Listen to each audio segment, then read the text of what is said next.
గోదావరి కృష్ణ రెండు నదుల అనుసంధానం చేసిన ఘనత తెలుగుదేశం పార్టీది. అలాంటి పట్టి సీమను ఈరోజు చూస్తా ఉంటే పాడుపెట్టాడు.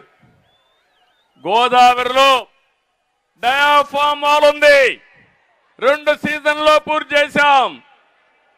దుర్మార్గుడైన ముఖ్యమంత్రి వరద వదిలిపెట్టి అది కొట్టుకొంబయ్యడిగా చేశాడు. కడాన ఇక్కడ ఒక మంత్రి ఉన్నాడు, ఆంబోత మంత్రి అరుస్తూనే ఉంటాడు. డయాఫామ్ వాల్ ఎక్కడుందో తెలియదా ఆ మంత్రికి, అది ఎక్కడుందంటాడు. రెండోది కాఫర్ డ్యాముల్లో మధ్యలో నీళ్లు వదిలిపెట్టే పరిస్థితికి వచ్చారు. ఇంకో పక్క బండ్ ఏదైతే కట్టామో ఆ బండ్ కూడా కుంగిపోయే పరిస్థితికి వచ్చింది. అంటే ఒక వ్యక్తి అసమర్థుడైతే ఆ వ్యక్తి ప్రాజెక్టు కట్టలేడు, అసమర్థుడుగా మనం అనుకుంటాం. ఒక దుర్మార్గుడు ముఖ్యమంత్రి స్వార్థం కోసం డబ్బులకు కక్కుర్తబడి కాంట్రాక్టర్ని మార్చి ఇంజనీర్లు మార్చి మన మీద బురజల్లేదానికి ప్రయత్నం చేసి కడాన పోలవరం ప్రాజెక్టుని గోదావరిలో కలిపేశాడు. ఇది బాధ అవునా కాదా అని మిమ్మల్ని అడుగుతున్నా.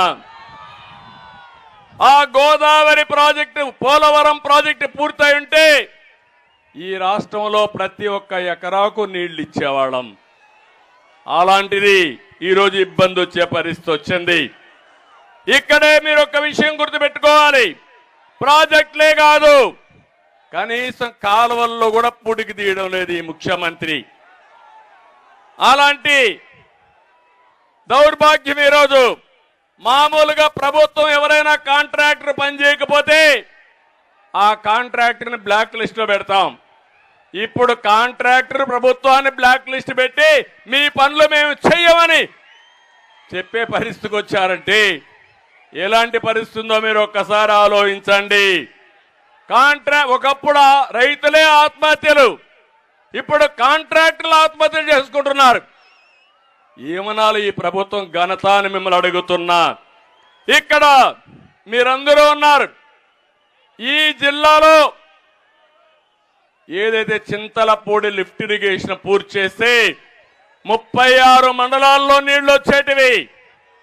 నాకు బాగా జ్ఞాపకం, సమైక్య ఆంధ్రప్రదేశ్లో ఒకేసారి నీళ్లు ఈ ప్రాంతానికి తీసుకొచ్చాను. అంటే Nagar Sagar left main canal ఉంది, అది ఎక్కడి నుంచి వస్తుందంటే నల్గొండకెళ్ళి ఖమ్మానికి వెళ్ళి తిరువూరుకు వచ్చి ఇక్కడ నూజివీడు మిగిలిన ప్రాంతాలకు పోతుంది. ఆ రోజు ఎంఆర్ఓల్ని, డిఎస్పీల్ని, ఆర్డీఓల్ని పెట్టి పోలీస్ ఎస్కార్ట్ పెడితే ఒక్కసారే నీళ్లు తీసుకొచ్చా. ఆ అనుభవం నాకు గుర్తుంది. అందుకే నేను ఆలోచించాను, చింతలపూడి లిఫ్ట్ ఇరిగేషన్ 4,900 కోట్ల రూపాయలు, దీన్ని పూర్తి చేసి కృష్ణా జిల్లాలో తిరువూరు గాని, నందిగామ గాని, లేక పక్కనుండే మైలవరం గాని, నూజివీడు గాని, గన్నవరం గాని, జగ్గైపేట ఇవన్నిటికీ నీళ్లు వచ్చే అవకాశం ఉంటుంది. అలాంటి ప్రాజెక్టు చేస్తే వీళ్ళు కనీసం ₹1 ఖర్చు పెట్టలేదు. 3,450 కోట్లు ఖర్చు పెట్టాం. ఈ తిరువూరు సభలో మీకు హామీ ఇస్తున్నా, ఈ ప్రాజెక్ట్ ని పూర్తి చేసే బాధ్యత తెలుగుదేశం ప్రభుత్వం తీసుకుంటాం.